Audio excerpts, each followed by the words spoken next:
sa akin nagturo, di mo kami kayang magduro. Utak ang aming ginagamit, mas talino pa sa guro. Ni si J1, ang pambato ng Bulacan, di nyo kayang pabagsakin kahit na pagtulungan. DBK ang grupo na hindi nyo kayang matapakan, kahit na kayo magsabayan, di nyo sila kayang iginag. Kami ang dalaman sumpa na magsisira na inyong diwa. Sa katulad yung mangmang na nagpipiling na makatao yung was. Huwag ka na mag-alas, di mo naman yung palabas. Bakit dito ko nag-aangas, siguro wala ka na palabas. 16 ang humawin pero di nyo kayang itapos. Sa mga balitawan ko na salita, lahat kayo ay patataw. Sa aking pagsusulat, ikapito sa aking nagulat. Tupak ang pangalan ko ay dahanda umaangat. Kapag ako na ang nagsalita, lahat kayo ay matutulala. Kahit sino pa kayo, damay mo na rin ang mga madla. Halika na't magsabayan na tayo para makita natin kung sino matigas. Sa paghamon mo sa isang duelo, parang harap mo na si Judas. Kapito aking pundasyon, hindi nyo kaya maikahod. Sa napili kong larangan, nagkaroon ng posisyon. Sa aking pag-iisa, di mo naman ako kaya mag-isa. Sa mga pa ang grupong mo, lahat naman puro tanga. Sa inyong paglaban sa amin, di nyo ba ito pinag-isipan? Para lang kayong tanga na amin na pinahirapan. Serious one, aking pangalan na madaling matandaan.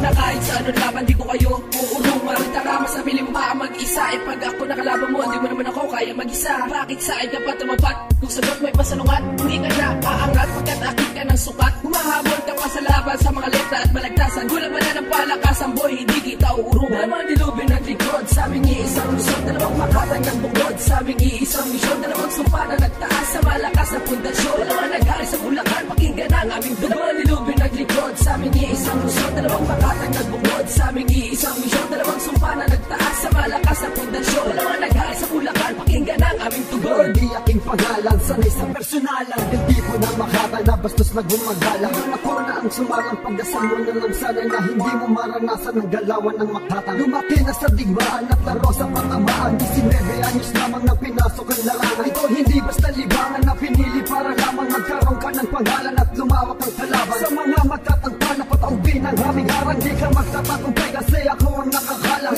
Ako ay nagbabagang, susunugin ka na lamang. Huwag mo na isipin pang lumaban sa mga pinagpapalang. Hila ng dalawang makatang nagbuklod sa isang harang para paubin ang humaharang at nagpipilit lumaban. Sa ako sa dalawang takilan, magmumulat sa mga batang nangangarap na humawak ng mikroponong salada. Isang layunin na takbang para sa mga walang kwenta namang mga sa amin ay nag-aabang. Ito'y wala nang ngawatan, di mo kayang tapatan. Dalawang makatan na nanggaling sa syudad ng Bulacan. Kasama ko si Serious One, pagdating sa hatawan kami dalawa na pinagpala na sumpa ng Bulacan. Ito'y tulang walang tabang, pagkapakilala sa madlang mga papel ninyong basa. Ito'y tubaan na babala, kundi natakot sa banta. Humanda sa pagpangga, pababalikin sa may panga. Mga naligpanan at tanga, ngayon wala kang tinutukoy. Walang tigas ang tutoy, tanong mo man kay Ninoy ko yung tirador na pelo. Nag-aapoy na ako sa galit dahil sa mga bakit. Hindi sa pagnalait, halika sa akin at lumapit. Ay ka lang naman subalit, ba't ganyan ang iyong sinapit? Huwag ka munang magagalit sa aking unang paghawit. Dalawang dilubin at likod, sa aming iisang lusot. Dalawang makatang ng bukod, sa aming iisang misyon. Dalawang sumpa na nagtaas sa malakas na pundasyon. Dalawang naghari sa Bulacan, pakinggan ang aming dun. Dalawang dilubin at likod, sa aming iisang lusot. Dalawang makatang ng bukod, sa aming iisang misyon. Dalawang sumpa na nagtaas sa malakas na pundasyon. Dalawang naghari sa Bulacan, pakinggan ang aming tugon. Dalawang dilubin at likod, sa aming iisang lusot. Dalawang makatang ng bukod, sa aming iisang misyon. Dalawang sumpa na nagtaas sa malakas na pundasyon. Dalawang naghari sa Bulacan, pakinggan ang aming tugon. Dalawang dilubin at likod, sa aming iisang lusot. Dalawang makatang ng bukod, sa aming iisang misyon. Dalawang sumpa na nagtaas sa malakas na pundasyon. Dalawang naghari sa Bulacan, pakinggan ang aming tugon.